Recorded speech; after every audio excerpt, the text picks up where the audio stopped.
পাওয়ার পরে নিজের মোড়টা পরিবর্তন করা যাবে না। কিছুদিন পূর্বে যারা জুলুম করেছিল আল্লাহ তাআলা তাদের জুলুমকে শেষ করে দিয়েছেন। এবার তুমি স্বাধীনতা পেয়ে তুমি আবার নতুন ভাবে জালিম হয়ে যেও না।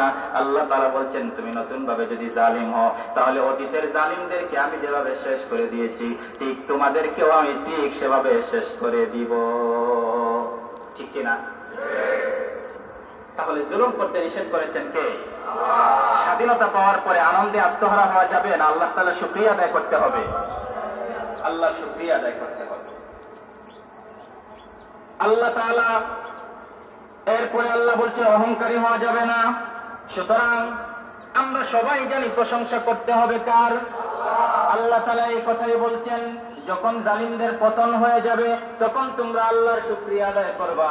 আল্লাহ তাআলা কোরআনুল কারীমের 11 নম্বর সূরা হুদের 10 নম্বর আয়াতে বড় সুন্দর করে বলছেন ওয়ালাইন আযাকনাহু না'মা বা'দা দাররা মাসাতহু লায়াকুলান্না যাহাবাস সাইয়্যাতু আন্নী ইন্নাহু লাফারিহুন ফাখুর।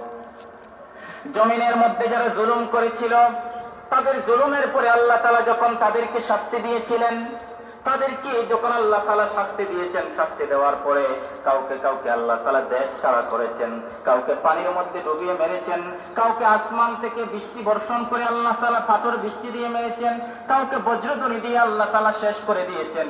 আল্লাহ তাআলা বলছেন আমি যখন তাদেরকে শাস্তির আস্বাদন করাই, আমি যখন তাদেরকে শাস্তি আস্বাদন করাই তখন তোমাদের মধ্য থেকে কেউ যদি এই কথা বলে, তখন যদি তোমাদেরকে কেউ এই কথা বলে যদি শুকরিয়া আদায় না করে যে আল্লাহ